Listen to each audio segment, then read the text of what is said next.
Hi everybody and welcome back to Lost Genre Reddit Stories.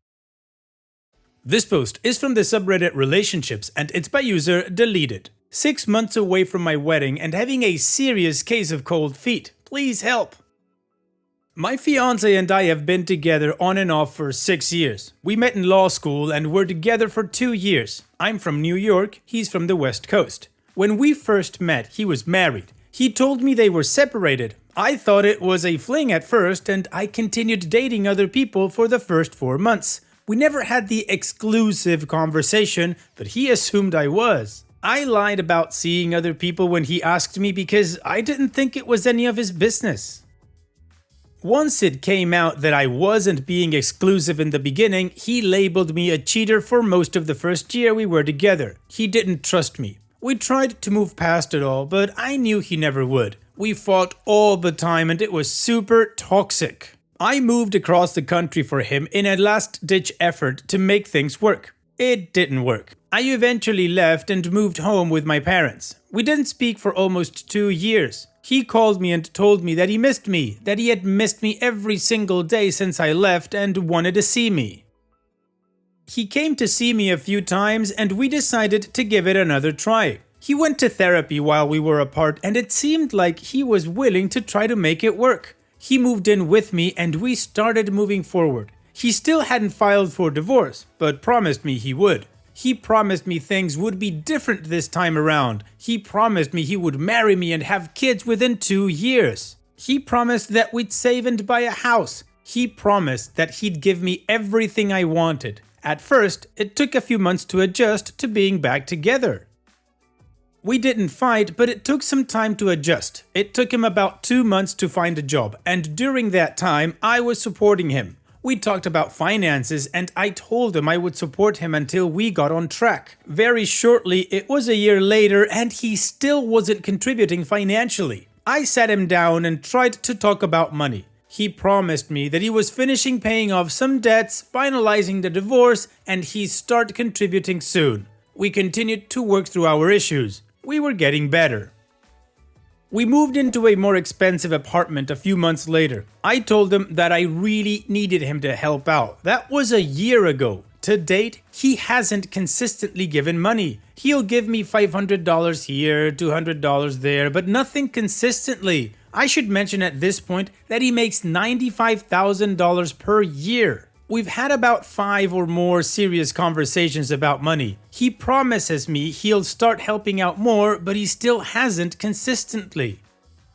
He blames me for everything, including his financial situation. I posted a photo of us on Facebook back when we first got together. His not separated wife saw it and flipped out. She maxed out all the credit cards and stopped paying the mortgage. He now has massive amounts of credit card debt. The house went in foreclosure and he has a $40,000 default judgment against him. They are garnishing his paycheck $200 to $300 each pay period. On top of all this, he's not nice to me. He never wants to spend time with me. He is socially difficult and doesn't like spending time with humans since they're so taxing on his mental state. He has no friends. I'm his only reason for being in this state. He argues with me all the time. He likes to scold me and get on me about certain things. He calls me selfish and spoiled. He won't talk to me if I start crying because he thinks it's a manipulation tactic. I cry whenever we argue or have an emotional moment. It's a coping thing. I'm at the point where I don't know what I'm getting out of this relationship. Neither do I. Not money, not stability, not emotional support. What am I really getting? I feel like I'm alone in this relationship. I feel like I'm signing up for a life sentence of not being happy. My family is worried. My friends are worried. I stupidly pushed him to propose, and now every ounce of my being feels like I should run. We've sent save the dates and the wedding is 6 months away. I feel so embarrassed. I can't imagine telling everyone that we're calling off the wedding. My parents have already put down deposits and payments towards vendors, which I'm sure we'll lose. I can't bear the thought of thinking that my parents are out $10,000 to $12,000. It kills me. Oh, and P.S. His divorce isn't finalized. I did some snooping online and found out he actually filed for divorce a month ago. Our wedding is in 6 months. I don't know what to do. I feel so conflicted and stressed. I haven't been able to sleep or eat right. I haven't been able to focus at work. I started smoking cigarettes again after having quit 3 years ago. I just don't know what to do. Please, please, please, any words of support or wisdom will help. I would appreciate it so much. Thanks for reading. Well, OP, one thing is certainly clear. You can't get married out of embarrassment. Just call the wedding off. And by the way, if he just filed for divorce a month ago, yeah, that's not gonna happen because these divorce proceedings can last for a really long time, particularly with a petty ex or soon-to-be ex like he seems to have. Like honestly, this divorce could get dragged in court for months and months, and yeah, that's your wedding. So I guess the wedding is already cancelled because he won't be able to legally get married to you, so why not just get out of it right away? You've already said it yourself. It's a life sentence of not being happy. With who? With a perpetual promiser who never follows through. And really, OP, there's no shame in dropping dead weight. This guy contributes nothing to you personally, like he doesn't make you happy, and he's draining your resources. You've been paying for him for all this time, and he just says, yeah, I'll contribute when things get better. Well, things are never gonna get better if you keep enabling him, OP. So just get over your pride and tell everybody, particularly him, that the wedding is off. Your family and friends are worried about you marrying this guy, so you calling it off, I don't think your parents are gonna be like, damn, we're out $10,000 to $12,000, because, well, you've got a job, you can pay them back yourself. And what do you guys think about this? How fast do you think OP should send a wedding cancelled notice to everybody? Let me know in the comment section, and now let's move on to the community comments to see what they said. Blah blah blah, yeah, says, girl, get the F out. When someone shows you who they are, believe them. Tell your parents that you want out. See if they can get deposits back, and if they can't, trust me when I say this, you will lose at least 10 times more if you proceed.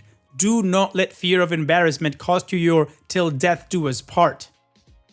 Whack-a-mole Pooh says, trust your gut instinct. Embarrassment is better than the life sentence you're signing yourself up for. Embarrassment will pass, and it's worst in your head. Honestly, most people won't care if you call off the wedding. I don't. The down payments are a small price to pay. Economics 101, it's a sunk cost. A cost you can't recoup and therefore should not include in your decision making for future decisions. Offer to pay your parents back in small increments as others suggested. Your parents will 100% back you on this. Please map out a safe exit strategy and get the F out.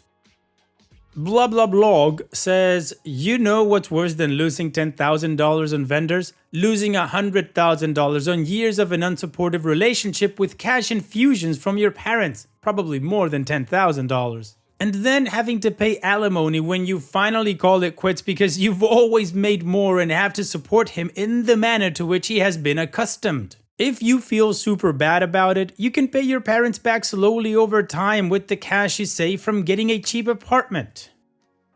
After that, go to a therapist. Something is pulling you into this relationship again and again. And in the first place, I mean, given how he has treated you and his first wife, and might pull you into similar relationships again if you don't get it figured out.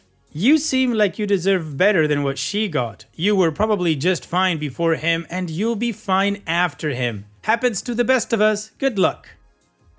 Well, the community comments came out just as we all probably thought they would, telling OP to get that F out, that her parents wouldn't care, and that if she can, she should be able to pay her parents in time and they'd have no problem. Now, OP didn't reply to any comments, but she gave us a really big update. So let's move on with that to see what happened next and how the story ends. But before that, of course, here's another one of my playlists for you to enjoy after the video.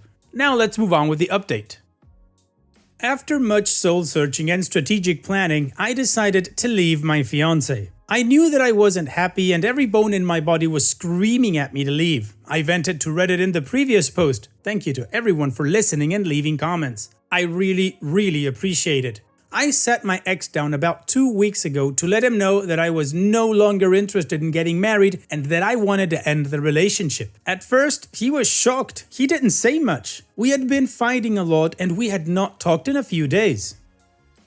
He knew we needed to talk, but he thought that the conversation would be to talk things through after whatever the last fight was about. When he realized that I wanted to end the relationship, he left the room. He didn't talk to me for a whole day. After that day, he started begging me not to do this. He begged and pleaded with me for days. He cried. He said all the right things. He made all the promises. It didn't work. I stuck to my guns. Finally, after a few days, he stopped talking to me since the begging wasn't working.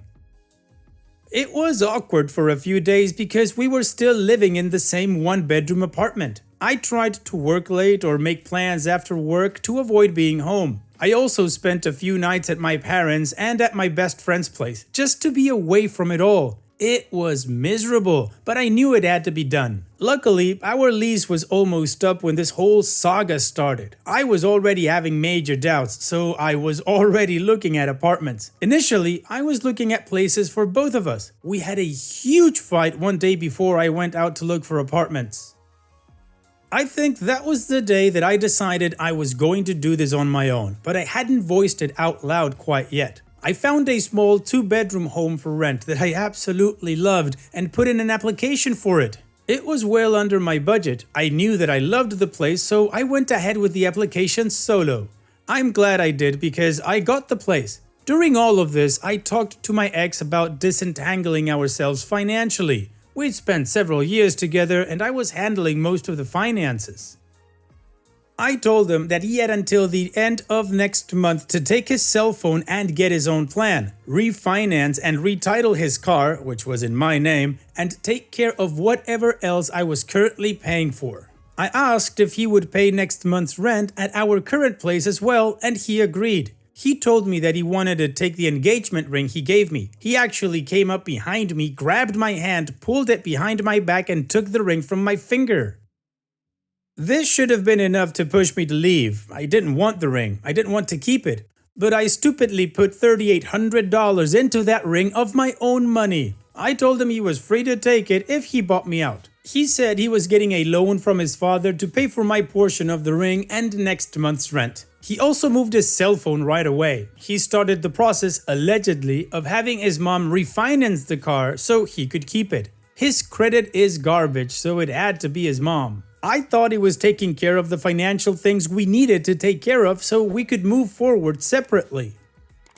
So I started packing my things. He kept me up to date with the financial things that he was taking care of, and I kept him in the loop on my move out date. I was supposed to move out in 3 weeks, but my new landlord actually gave me the keys a few days early. Last Monday, I told him that I'd be moving out that upcoming weekend. He said that was fine. He told me he also looked at a few places and he'd also be moving soon. I was trying to keep him advised because I was taking everything in the apartment with me. The furniture, the decor, literally everything in the place is mine. He wouldn't have a bed to sleep in after I moved out. He said he'd figure it out. We didn't really speak all of last week. I thought that he'd live up to his financial bargain and take care of the few things I asked him to do. The few things that I was being patient with in order to facilitate our parting ways. Nope. I go to work on Friday without incident. He decides to pack up all of his stuff and move while I am at work. He texted me around lunchtime to say that he moved his stuff out. He told me that he was leaving the car and the keys in the apartment. The refinance was going to take 2 months and he didn't want to wait that long. He told me that he wasn't paying next month's rent and that he was taking the ring and not paying me for my portion. He told me that since he was given such short notice on my intentions to leave this relationship, he wasn't going to help me leave. He then said, "I'm gone." I left work early and ran home. I didn't know if he had trashed the apartment or taking things that weren't his. I came home and everything was luckily intact. Sure enough, he left the car and the keys to everything in the apartment. I tried to call him and text him and tell him how unfair this was and how unreasonable he was being, but he didn't answer. His phone was going straight to voicemail. I assumed that he blocked me or changed his number. I haven't been able to get in touch with him since Friday. My gut tells me that he quit his job here, packed his stuff, hopped on a plane and ran home to Arizona. His mom lives there. He's probably staying with her. I called his mom and his dad to tell them what a piece of crap they raised. His father actually answered. I probably shouldn't have called them, but it felt better. I think I'm still in shock that he left me in such a financial mess. He knew I was struggling financially to support us. That's what started most of our arguments. He knew I couldn't afford the car payment on my own. That was literally the one thing he was paying for, and he stuck me with it. I am not going to be able to pay for it. My credit will take a hit, a hard hit. Still, I moved into my new place this past weekend. It's beautiful, and I'm trying to see the silver lining in starting over.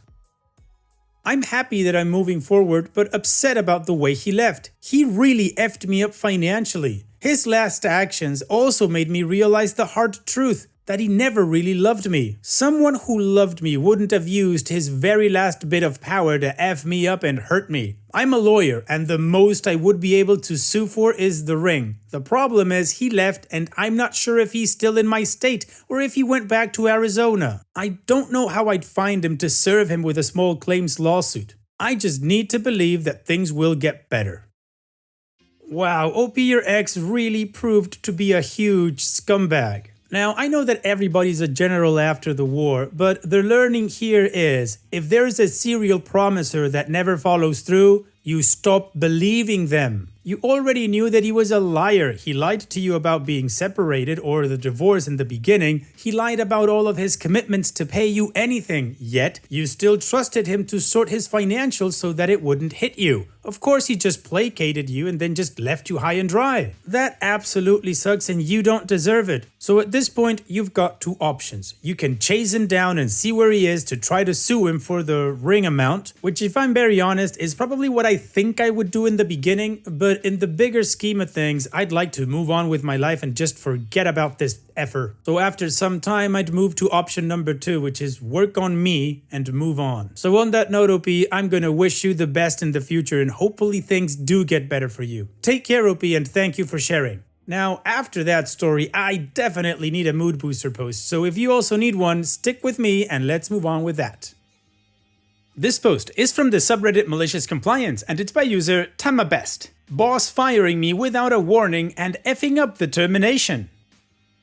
I worked for a small company for the last 2 years as a software developer. And with small, I mean that I was the only employee. So for many projects my boss had, I wrote the main part of the codebase. In March, I made a mistake in one of the updates, and from then on, my boss made it a habit to yell at me at least once every day and tell me how stupid I am. Additionally, he started to call me outside of my working hours to demand fixes for problems that for the most part were his own mistakes. To be fair, my code quality started to go downhill after I had several mental breakdowns thanks to behavior.